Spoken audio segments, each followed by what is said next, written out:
Sejak kapan Ibu Megi berjemaat di Gemim Kristus Manado? Dan apa pengalaman yang berkesan buat Ibu selama bertumbuh di gereja ini? Sejak kecil saya sudah ikut orang tua untuk beribadah di Gereja Kristus, di mana mami saya kalau tidak salah adalah buah penginjilan dari pendeta Andrew Wusan. Setelah sekolah minggu lanjut ke remaja tiap hari minggu jam 4. Kemudian lanjut ke komisi pemuda di mana persekutuannya saat itu masih diadakan di rumah-rumah setiap hari Jumat malam. Sangat berkesan bila mengingat masa itu.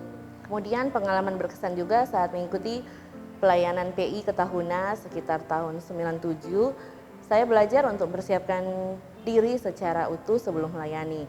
Mengingat kami akan terjun ke pelosok desa yang masih sangat memegang kepercayaan adat setempat. KKR saat itu diadakan lapangan terbuka menggunakan layar tancap, tidak seperti sekarang ya. Pengalaman ikut camp remaja dan camp pemuda juga Christmas Carol sangat berkesan bagi kami. Kami menyampaikan berita Injil melalui lagu-lagu yang dinyanyikan. Rasanya seperti jadi malaikat kecil yang ikut membagikan sukacita Natal kepada banyak orang.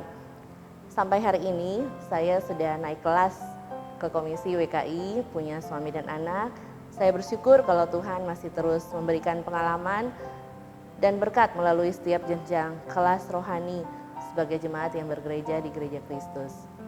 Apa peran Gemim Kristus Manado dalam kerohanian Ibu Megi? Bila ada frase yang bisa saya gunakan untuk menggambarkan Gereja Kristus, maka saya ingin menyatakan bahwa Gereja Kristus adalah gereja yang berdampak dalam perjalanan iman saya.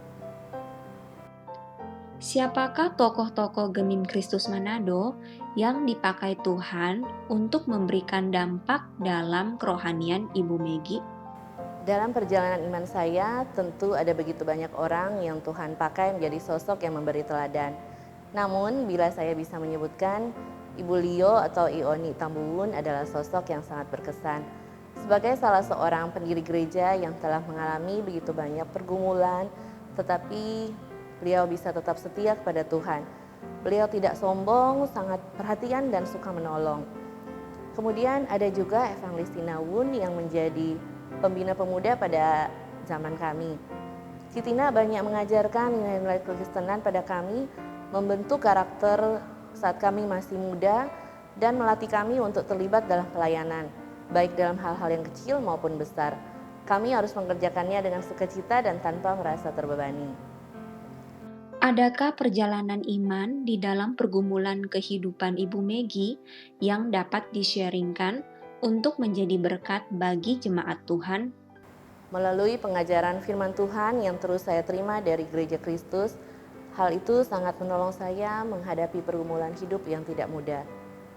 Saya menyadari bahwa saya bukanlah orang yang memiliki talenta yang sangat menonjol, tetapi dalam keterbatasan itu pun saya tetap semaksimal mungkin mencoba memberi diri dan waktu untuk melayani Tuhan.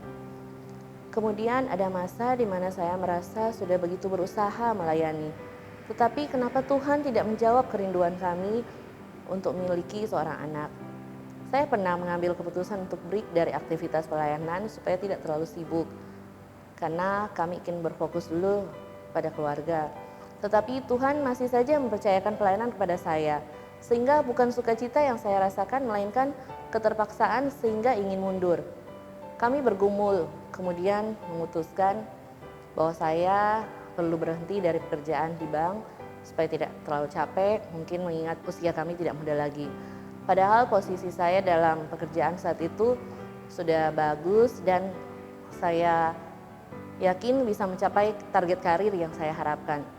Kami tidak pernah menyangka, sebulan setelah saya resign, Tuhan menjawab kerinduan keluarga kami. Saya mendapat tawaran pekerjaan tempat lain dengan situasi yang lebih memungkinkan bagi saya untuk sekaligus mengurus keluarga, pekerjaan, dan pelayanan. Bagi saya ini adalah pelajaran iman yang menolong saya untuk bertumbuh mengenal Tuhan. Meskipun kita tidak bisa memiliki kepastian apa yang kita hadapi, tetapi semakin kita memahami rancangan Tuhan, belajar berserah, kita bisa semakin percaya bahwa Tuhan pasti menyediakan yang terbaik bagi kita semua.